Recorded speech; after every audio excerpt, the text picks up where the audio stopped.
Question number 18, टैलरी घाटी किस देश में अवस्थित है? तो आपका ऑप्शन नंबर ए है न्यूजीलैंड। उसके बाद आता है आपका बी ऑस्ट्रेलिया, सी है आपका अमेरिका और डी है दक्षिण अफ्रीका। तो आपका बताना है टैलरी घाटी किस देश में अवस्थित है। तो ये आपका ऑप्शन नंबर बी सही है, ऑस्ट्रेलिया में। तो टैलरी घाटी ऑस्ट्रेलिया में स्थित है और ऑस्ट्रेलिया की राजधानी आपकी है कैनबरा। अमेरिका अमेरिका की राजधानी आपकी वाशिंगटन डीसी। और उसके बाद में आता है आपका न्यूजीलैंड। न्यूजीलैंड की राजधानी है वेलिंगटन। भारत के केरल में एक द्वीप है जिसका नाम वेलिंगटन द्वीप है, जहाँ पे अपने राष्ट्रीय राजमार्ग की सबसे छोटी जो है राजमार्ग है, जिसको राष्ट्रीय राजमार्ग संख्या 47A है। उसके बाद में आपका अगला क्वेश्चन देखते हैं, क्वेश्चन नंबर 19। तो क्वेश्चन नंबर 19 है आपका, भारत में पहली कृषि विज्ञान केंद्र कहाँ स्थापित हुआ था? इसका पहला ऑप्शन है आपका चंडीगढ़, बी वाला है पुडुचेरी, फिर लक्षद्वीप और फिर डी वाला है नई दिल्ली। तो इसमें आपको बताना है कौन सा ऑप्शन सही है। तो इसका ऑप्शन नंबर बी सही है, पुडुचेरी। ये पुडुचेरी पहले फ्रांसीसी का उपनिवेश था। तो ये पुडुचेरी आपका एक केंद्र शासित प्रदेश है जो कि 3 राज्यों में फैला हुआ है। वो 3 राज्य कौन कौन से हैं आपके, देखते हैं। वो 3 राज्य आपके आंध्र प्रदेश, तमिलनाडु और केरल हैं। उसके बाद में आपका लक्षद्वीप है जो भारत के पश्चिमी में स्थित है, जो केरल के पास है। ये भी आपका केंद्र शासित प्रदेश है। नई दिल्ली, ये भी आपका केंद्र शासित प्रदेश है जो कि भारत की राजधानी है। चंडीगढ़, चंडीगढ़ भी एक केंद्र शासित प्रदेश है। एक केंद्र शासित प्रदेश के साथ साथ हरियाणा और पंजाब का भी राजधानी है। उसके बाद में आपका अगला क्वेश्चन देखते हैं, क्वेश्चन नंबर आपका ये है 20, जो कि है भारत में 14 बैंकों का राष्ट्रीयकरण किस पंचवर्षीय योजना के दौरान हुआ था? तो इसमें आपका ऑप्शन है कि चतुर्थ पंचवर्षीय योजना, तृतीय पंचवर्षीय योजना, द्वितीय पंचवर्षीय योजना एवं 5वीं पंचवर्षीय योजना। तो इसमें बताना है कि 14 बैंकों का राष्ट्रीयकरण आपका कब हुआ था। तो इसका ऑप्शन नंबर आपका ए सही है, चतुर्थ पंचवर्षीय योजना, जो कि 19 जुलाई 1969 को 14 बैंकों का राष्ट्रीयकरण कर दिया गया था। उस समय जो है भारत की प्रधानमंत्री श्रीमती इंदिरा गांधी जी थी। और ये पंचवर्षीय योजना आपका 1951 से लागू की गई थी। आपका अगला क्वेश्चन देखते हैं, क्वेश्चन नंबर आपका 21 है, सर्वाधिक अम्लीय वर्षा किस देश में होती है? तो इसमें आपका ऑप्शन है ब्राजील, उसके बाद में है भारत, नॉर्वे या पाकिस्तान।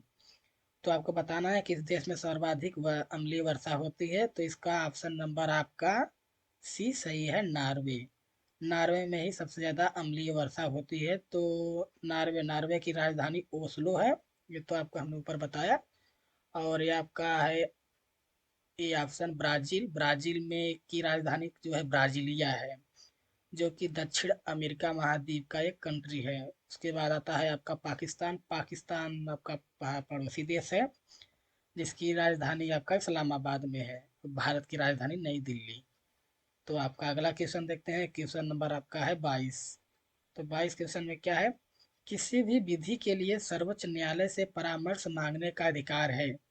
तो इसका ऑप्शन ए है राष्ट्रपति को, बी है प्रधानमंत्री को, सी उपरोक्त दोनों को, डी वाला है इनमें से किसी को भी नहीं है। तो आपको बताना है कि इसमें से ऑप्शन आपका कौन सा सही है। तो इसका देखते हैं, इसका ऑप्शन नंबर आपका ये सही है, राष्ट्रपति को। यानी किसी भी विधि के लिए सर्वोच्च न्यायालय से परामर्श मांगने का अधिकार सिर्फ राष्ट्रपति को ही दिया गया है। तो आपका अगला क्वेश्चन, क्वेश्चन नंबर 23 देखते हैं। तो क्वेश्चन नंबर 23 में क्या है, विश्व की सबसे ऊंचाई पर स्थित वेधशाला जो है ये किस देश में है? तो इसका ऑप्शन आपके सामने है चीन, फिर उसके बाद में बी है नेपाल, फिर सी है भारत, फिर डी है आपका रूस। तो इसमें आपको बताना है कौन सा ऑप्शन सही है। तो इसका ऑप्शन नंबर आपका सी सही है, भारत। ये भारत के लद्दाख राज्य में स्थित है। उसके बाद में आपका ये चीन, नेपाल और रूस। रूस की राजधानी आपकी मॉस्को और नेपाल की राजधानी आपकी है काठमांडू और चीन की राजधानी आपकी बीजिंग। चीन की राजधानी कहाँ पर है? बीजिंग। आपका अगला क्वेश्चन देखते हैं। क्वेश्चन नंबर आपका जो है 24। 24 में क्या है कि Indira Gandhi centre for atomic research किस राज्य में स्थित है? तो इसका ऑप्शन आपका है राजस्थान में, तमिलनाडु में, या महाराष्ट्र में, या चौथा आपका ऑप्शन है केरल राज्य में। तो इसमें आपको बताना है कि कौन सा इसमें सही है। Indira Gandhi centre for atomic research किस राज्य में स्थित है? तो इसका आपका ऑप्शन दिया गया है, इसमें आप बताइए कौन सा सही है। तो इसका ऑप्शन नंबर बी सही है, तमिलनाडु में। तमिलनाडु में आपका ही स्थित है Indira Gandhi centre for atomic research centre. और तमिलनाडु की राजधानी आपकी चेन्नई में है। उसके बाद में आता है राजस्थान। राजस्थान की राजधानी जयपुर। जयपुर को ही हम पिंक सिटी के नाम से जानते हैं। और ये आपका है महाराष्ट्र। महाराष्ट्र को भारत की औद्योगिक नगरी कहते हैं या आर्थिक राजधानी, जिसकी राजधानी मुंबई है। और आपका चौथा है ऑप्शन केरल। तो केरल की राजधानी जो है तिरुवनंतपुरम में है। आपका क्वेश्चन नंबर अगला यानी 25 देखते हैं। इसमें है कि कार्यपालिका का प्रमुख कौन होता है? तो आपका ऑप्शन नंबर ए है प्रधानमंत्री, बी है राष्ट्रपति, सी वाला है संसद, और फिर डी है मुख्य न्यायाधीश। तो कार्यपालिका का प्रमुख कौन होता है? तो इसका ऑप्शन नंबर बी जो है राष्ट्रपति, जो है राष्ट्रपति कार्यपालिका के प्रमुख होते हैं। संसद ये जो है भारत के 3 व्यक्तियों से बनता है। एक तो राष्ट्रपति, दूसरा लोकसभा, और तीसरा आपका है राज्यसभा। इन तीनों से मिलकर जो है आपका संसद बनता है। और वर्तमान के राष्ट्रपति जो हैं आपके रामनाथ कोविंद जी हैं, और फिर प्रधानमंत्री श्री नरेंद्र मोदी जी हैं। तो आपका ये डी है जो कि आपके मुख्य न्यायाधीश वर्तमान के। तो इसका ऑप्शन इसमें मुख्य न्यायाधीश कौन है? तो इसके हैं श्री NV रमन, जो कि वर्तमान के मुख्य न्यायाधीश हैं, और फिर भारत के प्रथम मुख्य न्यायाधीश न्यायमूर्ति जी थे। तो अगला क्वेश्चन आपका देखते हैं, क्वेश्चन नंबर आपका 26। तो इसमें 26 से कंटास किस देश की विदेशी हवाई सेवा का नाम है? जिसमें आपको बताना है ए न्यूजीलैंड, ऑस्ट्रेलिया, इजराइल, अमेरिका। तो कंटास किस देश की विदेशी हवाई सेवा का नाम है? तो आपका ऑप्शन नंबर बी सही है, ऑस्ट्रेलिया। इसको तो आप जानते हैं, ऑस्ट्रेलिया की राजधानी कैनबरा है। ऑस्ट्रेलिया ही जो है विश्व का 7वां सबसे बड़ा महाद्वीप है, या सबसे बड़ा महाद्वीप 7वां, यानी साथ ही सबसे बड़े महाद्वीप हैं, जिसमें से ये 7वां सबसे छोटा है। और न्यूजीलैंड जिसकी राजधानी वेलिंगटन, इजराइल, और इजराइल की राजधानी आपकी है जेरूसलम, अमेरिका वाशिंगटन DC। अगला क्वेश्चन आपका देखते हैं, क्वेश्चन नंबर आपका है 27। बौद्ध धर्म कब बढ़ गया था? तो बौद्ध धर्म कब बटा था? प्रथम बौद्ध संगति में, द्वितीय बौद्ध संगति में, चतुर्थ बौद्ध संगति में, या तो आप कहें टी वाला तृतीय बौद्ध संगति में। तो इसमें आपको बताना है कि बौद्ध धर्म कब बटा था। तो इसका ऑप्शन नंबर आपका सही है सी, यानी चतुर्थ बौद्ध संगति में। ये बौद्ध संगतियाँ जो है, प्रथम बौद्ध संगति महात्मा बुद्ध के मृत्यु यानी 483 ईसा पूर्व में हुई थी, जो कि महात्मा बुद्ध के मृत्यु के तुरंत बाद हुई थी। और बौद्ध धर्म 4 ही संगतियां हुई थी, जिसमें से प्रथम, द्वितीय और तृतीय। प्रथम बौद्ध संगति अजात शत्रु के शासन काल में 483 ईस्वी में हुई थी। द्वितीय बौद्ध संगति 1 सदी बाद यानी 383 ईस्वी में हुई थी। जिस समय के शासक काल जिसका शासन था उसका नाम था कालाशोक, अशोक नहीं कालाशोक। फिर आपका जो है ये तृतीय बौद्ध संगति आपका हुआ था, जो है तृतीय बौद्ध संगति आपका अशोक के शासन काल में हुआ था, जो कि 250 ईस्वी में हुआ था। और आपका ये चतुर्थ बौद्ध संगति ये लगभग आपका जो है 98 ईस्वी में कुषाण शासक कनिष्क के शासन काल में हुआ था। तो ये चतुर्थ बौद्ध संगति जो है बौद्ध संगति का लास्ट संगति थी, जिसके बाद में बौद्ध धर्म जो है 2 धर्मों में बट गया था, हीनयान और महायान में। आपका अगला क्वेश्चन है क्वेश्चन नंबर 28, जो कि ये भारतीय जागृत का जनक किसे कहा जाता है? तो इसमें बताना है आपको भारतीय जागृत का जनक किसे कहा जाता है। तो इसमें आपका ऑप्शन नंबर ए है दयानंद और बी वाला आपका है दादा भाई नौरोजी को, सी वाला है स्वामी विवेकानंद जी को, फिर डी वाला है जो है आपका यहाँ पे राजा राम मोहन राय को। इसका तो ऑप्शन आपने देख लिया है, लेकिन तब भी हम बता दे रहे हैं, इसका ऑप्शन नंबर आपका डी सही है, राजा राम मोहन राय जी, जो कि आपके भारतीय जागृति का जनक कहा जाता है, यानी जिसको जिन्होंने यहाँ पर ये जो है ब्रह्म समाज के संस्थापक थे, जिन्हें भारत का अग्रदूत कहा जाता है।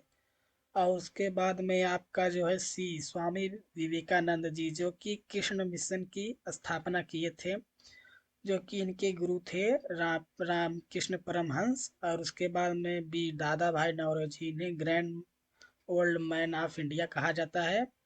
और फिर दयानंद सरस्वती, जिन्होंने हिंदू धर्म को बढ़ाने के लिए बहुत से महत्वपूर्ण कार्य किए, इसके लिए इन्होंने आर्य समाज का स्थापना किया था। इन्होंने उसने कहा था कि जो लोग जोर जबरदस्ती से दूसरे धर्म को अपना लिए हैं, वो अपने धर्म को अब वापस अपना सकते हैं। इसमें आपका क्वेश्चन नंबर 29 है, ब्रिटेन के मार्गरेट थैचर को किस नाम से जाना जाता है? शांति महिला के रूप में, लौह महिला के रूप में, वीर महिला, या लड़ाकनी, या जो कि मार वार करती हैं। तो इसमें आपका ऑप्शन नंबर बी सही है, लौह महिला को। तो आपको बताना है भारत में किस महिला को जो है लौह महिला, आयरन लेडी कहा जाता है, तो आप कमेंट बॉक्स में बता सकते हैं। तो आपका अगला क्वेश्चन, भारत के किस राज्य में लाल मिर्च का सबसे अधिक पैदावार होता है, यानी वहाँ पे उसकी प्रमुख फसल है? तो आपका ऑप्शन है आंध्र प्रदेश, केरल, तमिलनाडु, या उत्तर प्रदेश।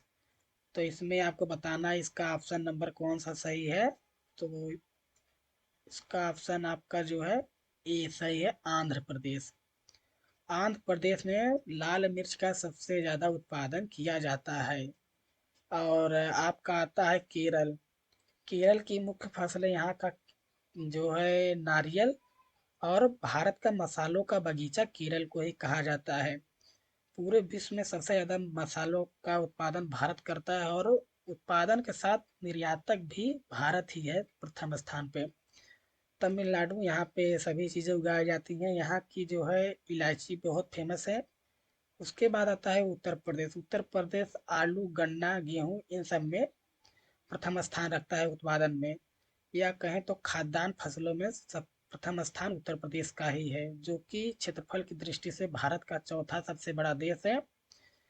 क्षेत्रफल और आर्थिक दृष्टि से भी ये चौथा सबसे बड़ा देश है, जो कि जीडीपी में इसका योगदान चौथे स्थान पे है। आपका अगला क्वेश्चन है 31वां, भारतीय प्रशासनिक सेवा किसके शासन काल में प्रारंभ हुई थी?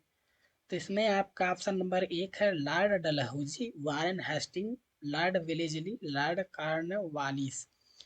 तो इसमें आपको बताना है भारतीय प्रशासनिक सेवा किसके शासनकाल में चालू हुई थी। तो इसमें आपका ऑप्शन नंबर डी सही है, लॉर्ड कॉर्नवालिस, जिनके शासनकाल में भारतीय प्रशासनिक सेवा की शुरुआत की गई थी।